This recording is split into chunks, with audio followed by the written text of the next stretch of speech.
Hi, folks. A very happy new year from our family.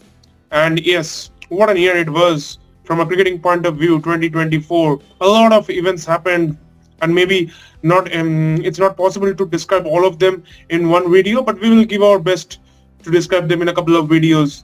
So, we would like to start with Shubhradeep and list our few moments in the part one of this video. Also, watch out for the part two. So, Shubhradeep. Well, obviously, the first moment that always comes to my mind when I look back at 2024 is the Samar Joseph guy, the guy from West Indies, the guy from Guyana, who has changed the kind of a history of pace bowling for West Indies in the last 12 months or so. He started with a brilliant wicket of Steve Smith, your dream wicket to start your Test debut in Adelaide. He picked a 5-wicket haul in his debut game, that was, but the game that actually took the center stage, the pink ball Test match at the Gabba in Brisbane. I mean, he was excellent with the ball. In the second, especially in the first innings, he picked away one wicket of Alex Carey, one for 56 odd. I can see in 11.1 overs, and then he had a toe injury, and he said in the interview that he was absolutely injured, and he can't even work for a moment in the hotel room. Then he had kind of collected some inspiration, and then went through the Australian batting line. I remember that a start of the Cameron Green when he just off the gate of Cameron Green, and then the next man came in. Travis said he wasn't a king pair, and a thunderbolt Yorker to get his poles off, and then also the one that Mitchell Marsh was there, he edged behind. Alex Carey again, went through the gate.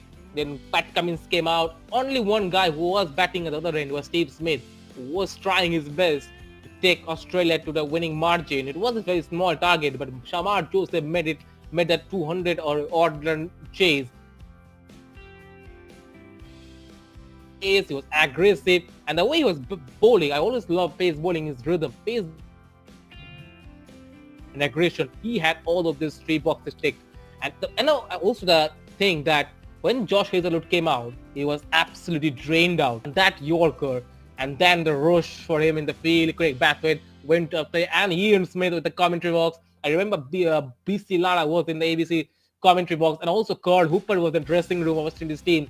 So much emotions for them to win the the game. It was their first test win in Australia after 2 decades. First win at the Gabba after nearly 20 odd years. So it was a huge moment for me. And also since that he has progressed in the pace bowling unit for West Indies. He is injured at the moment.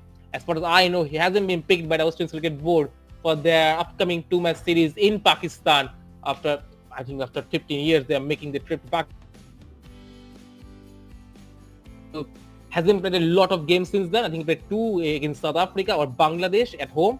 But it will be interesting to see when he again tours there. He had a good time in England too, but it will be interesting to see how he fascinates himself from injuries and gets the pace back as we look forward to 2025.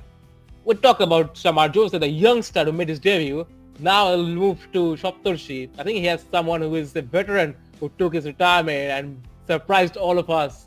Shopturshi, what's your take on that guy, the GOAT of pace bowling? Yeah, so a career that started as early as 2003, maybe a time when quite a few of us were just kids, not even watching cricket.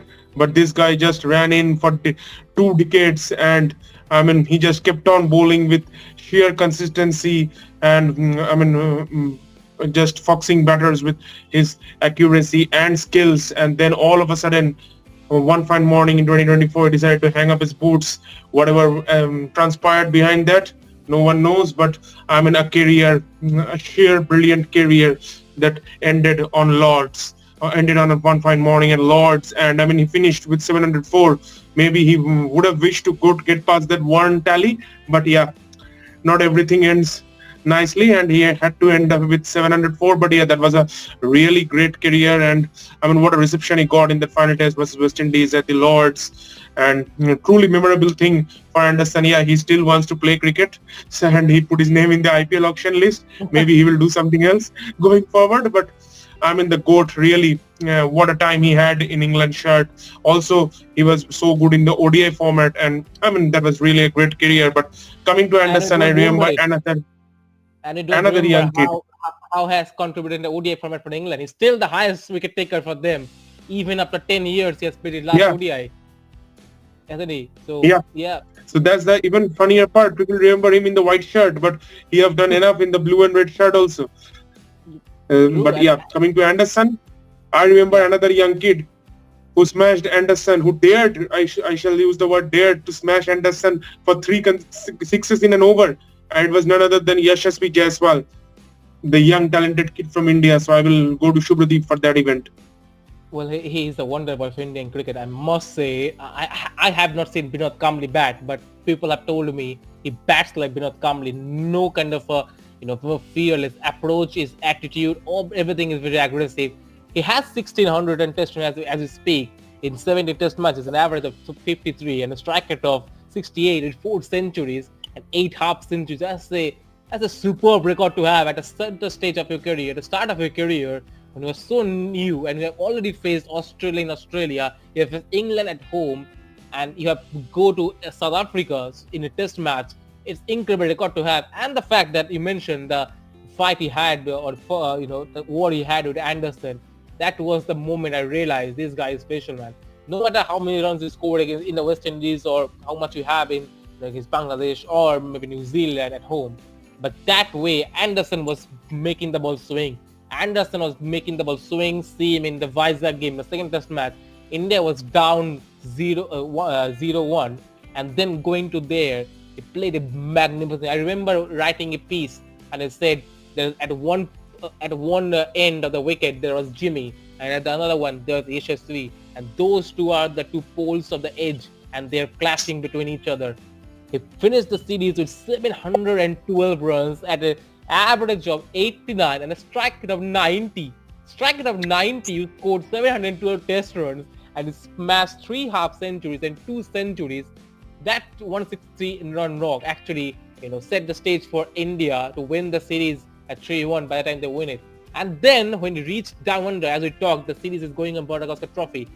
The first innings in of the stadium in Port was edged by Mitchell Stark into a slip, and I realized how quickly he developed his technique, how quickly he developed his footwork, and then he smashed a 161 run knock in your first trip in the second innings to smash that knock in the pole, in the bouncy and very quick surface in Australia is never an easy job.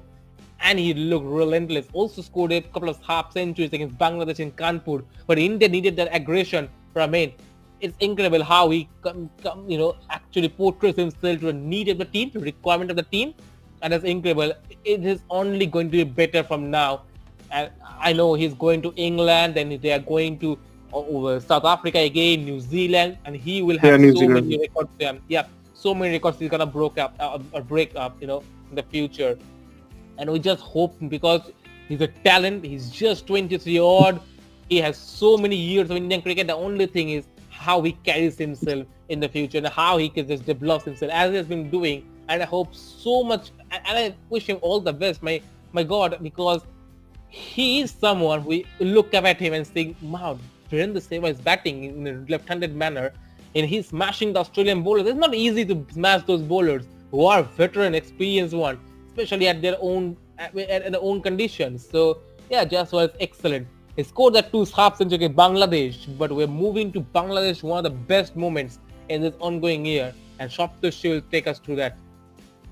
Yeah. So I mean that was a sheer brilliant moment. Bangladesh winning an away test series since their historic win in West Indies back in 2009, and what a win that was. I mean, the first test match, Pakistan amassed a high total in the first innings. Then Mushfiq played a brilliant knock, Litton played a cameo, and they got a significant lead. But then Bangladesh had that sort of a collapse. Shakib and Mehdi Hassan bowled tremendous spells, and they chased it down, and everyone thought maybe it's just one bad game for Pakistan. And the next game, Bangladesh had a very bad collapse, 26 for 6, I think. And then came the partnership from Litton and Mehdi, and Litton scored that brilliant 100. He was so good throughout that series. I mean, his technique, his footwork, he was excellent throughout that series.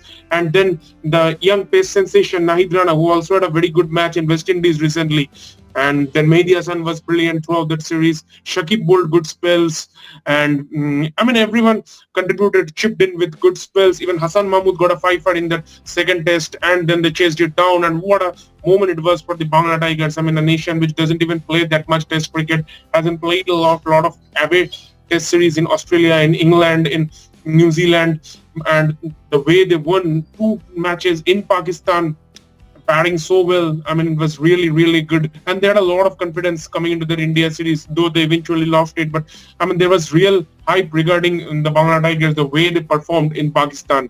And it just showed that they're still up for the fight. So yeah, that was really one of the...